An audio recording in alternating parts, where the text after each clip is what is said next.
नमस्कार, मैं शहला निगार good news के एक और एपिसोड के साथ आपके सामने हाजिर हूं।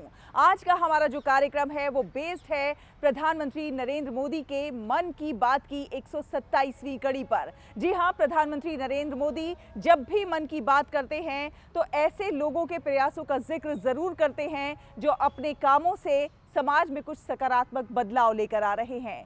तो आइए जल्दी से देख लेते हैं कि आज के इस प्रोग्राम में क्या कुछ है खास। बेंगलुरु की झीलों को पुनर्जीवित करने की मुहिम, हरियाली का उग रहा है जंगल।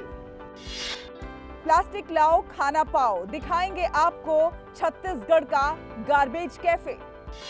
कोरापुट की जमीन से उठी कॉफी की खुशबू वैश्विक स्तर पर बना रही है विशेष पहचान।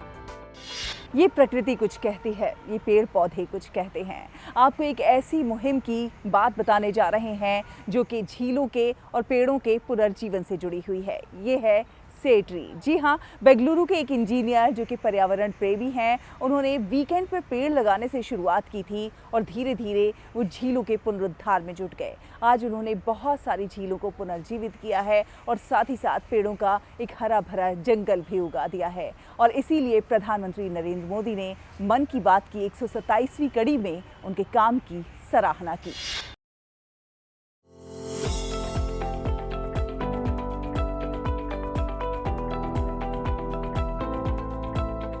बेंगलुरु को झीलों का शहर कहा जाता है। अब इन्हीं झीलों को एक नया जीवन, नया रूप देने का काम कर रहा है से ट्री एनजीओ और इसके सारथी हैं कपिल शर्मा और देवकांत। ये सूख चुकी झीलों को पुनर्जीवित कर रहे हैं। इतना ही नहीं, ग्रीन सिटी बेंगलुरु को और ज्यादा हरियाली देकर सांस देने का काम कर रहे हैं। कपिल शर्मा और उनकी टीम के इस कार्य के बारे में प्रधानमंत्री नरेंद्र मोदी ने मन की बात की 127वीं कड़ी में प्रशंसा की। दरअसल कपिल शर्मा ने 2007 में से ट्रीज नाम की एक छोटी सी पहल की शुरुआत की।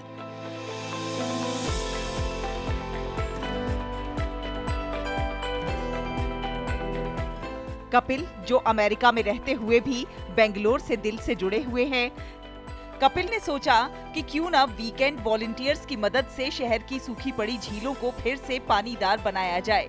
शुरुआत हुई ईटगलपुरा झील से। गंदगी, कचरा और सिल्ट से भरी वो झील आज 20 लाख लीटर पानी स्टोर करने के लायक हो गई है। कपिल की टीम ने 8 झीलों को पूरी तरह से रिवाइव किया है, जिसमें सदेरा हल्ली और गोकुलेश्वर जैसी झीलें शामिल हैं। इन्हें साफ करने के लिए 1.5 लाख टन गंदगी हटाई गई और अब ये झीलें न सिर्फ पानी भरती हैं, बल्कि पक्षियों, मछलियों और लोकल कम्युनिटी के लिए ऑक्सीजन का सोर्स भी बन गई हैं। बेंगलुरु, गार्डन सिटी, हरियाली, झीलें, पूरे देश में और एक नाम गूंज रहा है, वो है से ट्री। एक आईटी इंजीनियर, नेवल ऑफिसर ने झीलों को मरने नहीं दिया, उन्हें एक नया जीवन दे रहे हैं। छत्तीसगढ़ मूल के इंजीनियर कपिल शर्मा एक पर्यावरण प्रेमी हैं। बेंगलुरु शहर में हरियाली की मात्रा कम होने से तापमान बढ़ रहा है, ये सोचकर उन्होंने इस समस्या का कोई समाधान ढूंढने का फैसला किया। वे बेंगलुरु में इंजीनियरिंग पढ़ाई के दिनों से ही पेड़ लगाते आ रहे हैं। सिर्फ गिनती के पेड़ लगाने से काम नहीं चलेगा, ये समझकर कपिल ने शहर और आसपास ज्यादा से ज्यादा पेड़ लगाने का दृढ़ संकल्प लिया और तभी देखिए बड़ी महत्वाकांक्षाओं के साथ जन्म लिया से ट्री संस्था ने। My green journey started in the year 2007 when I saw trees being brought down in Bangalore all across Bangalore. As a concerned citizen, I picked up shovel and started planting sapling. फिर कुछ ही वर्षों में इस सामाजिक कार्य में उनके साथ कई समान विचारधारा वाले लोग जुड़ते चले गए। कारवां बनता गया। से ट्रीज ने अपने इतिहास में 15 सालों में तकरीबन 50 झीलों का पुनर्निर्माण किया है। ये है जल स्रोतों को बचाने की मुहिम। ये लोग शहर में ठीक से रखरखाव न होने से सूख रही या अनुपयोगी झीलों को पुनर्जीवित करने का काम कर रहे हैं। कपिल शर्मा और देवकांत की टीम ने कीचड़ में फंसी झीलों को फिर से जीवन दिया है। जीवन की चमक खो चुकी झीलों को फिर से स्वच्छंद और बहने लायक बनाया है।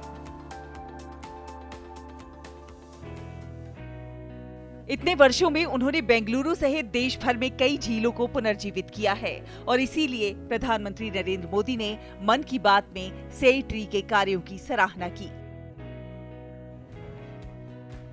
ये संस्था झीलों का चयन भी बहुत बारीकी से करती है।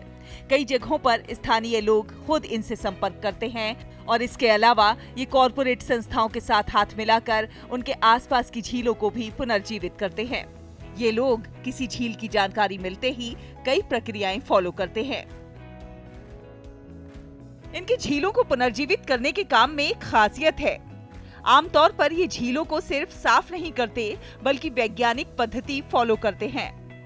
इस वीडियो में आप देख सकते हैं ये एक सेंसर है जिससे झील के पानी का स्तर कितना है, कितनी गहराई है, बारिश में कितना पानी भरता है, झील की सभी गतिविधियों के बारे में इसी रडार से पता चलता है। ये रियल टाइम जानकारी देता है और एक और स्पेशलिटी इस रडार की, इसमें सिम कार्ड भी होता है।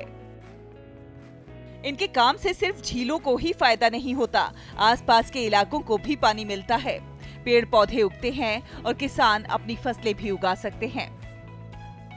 ये झील साफ है, इस बात को आप इस तरह से जान सकते हैं। क्या आपने डेड लेक देखा है जिसमें काई जैसी चीजें उग जाती हैं? पक्षी नहीं दिखते।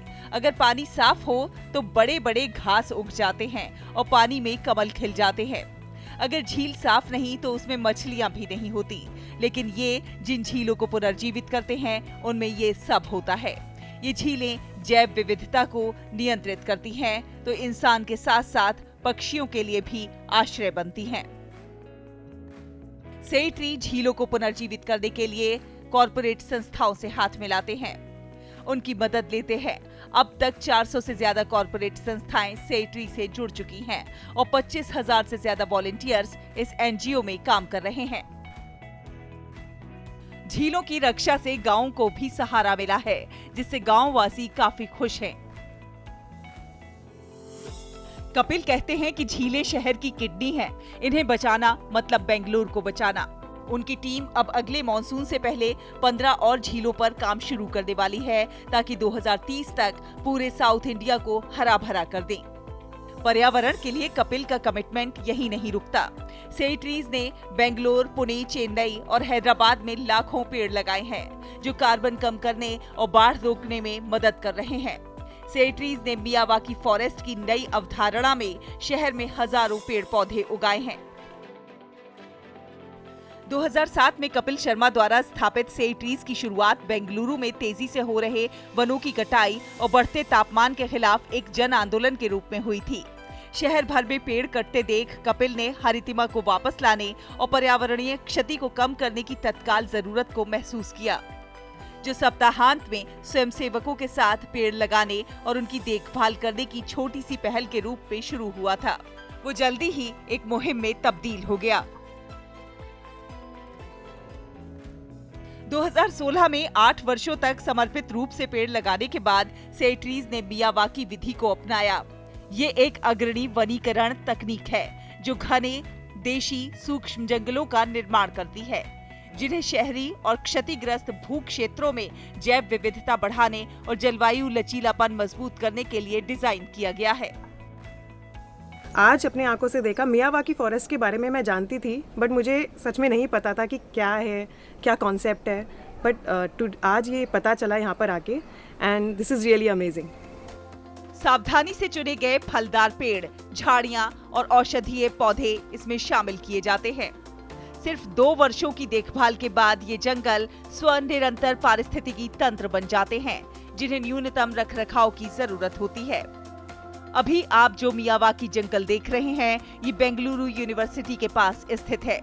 यहाँ पर 10,000 से अधिक प्रजातियां हैं। मियावाकी जंगल एक जापानी तकनीक है और ये जंगल वाकई उपयोगी होते हैं। मियावाकी जंगल दिखने में सुंदर है, घने पेड़ पौधे हैं, लेकिन इन्हें बनाना इतना आसान भी नहीं है। हम मियावाकी करने के बाद लास्ट मंथ में इधर का बर्ड्स का सर्वे किया। We recorded more than 68 species of birds and 4 types of reptiles.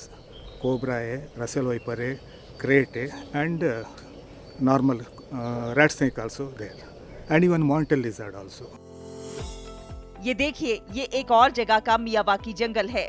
Bengaluru की रेलवे स्टेशन के पास ये कभी कचरे का डंपिंग यार्ड हुआ करता था, लेकिन अब यहाँ घने हरे भरे पेड़ पौधे हैं। इस तरह से सेट्रीज की टीम ने इस जगह को एक नया ही रूप दे दिया है। ये जो हम लैंड में आज खड़े हैं, ये लैंड एक डंपिंग यार्ड था। ये एक पीस ऑफ लैंड है जो कि एक डिग्रेडेड स्पेस था। अभी ये लैंड ऑलमोस्ट एक 1 एकड़ में 11,000 सैपलिंग्स हमने यहाँ पे प्लांट करे हैं और एक 50 to 55 स्पीशीज़, जैसा कि हमने आपको बताया मियावाकी के बारे में, वो 55 स्पीशीज़ हमने इस फॉरेस्ट में प्लांट किया है। ये मिशन यही नहीं रुकता। सेट्रीज का अब 2035 तक 300 और मियावाकी जंगल बनाने का लक्ष्य है, ताकि पर्यावरणीय सेहत को सुधारा जा सके। तो ये थी सेट्री की सक्सेसफुल स्टोरी। कपिल शर्मा और देवकांत जी ने मिलकर ना ही केवल झीलों को बचा रहे हैं, शहर को भी बचा रहे हैं और बायोडाइवर्सिटी बैलेंस भी कर रहे हैं।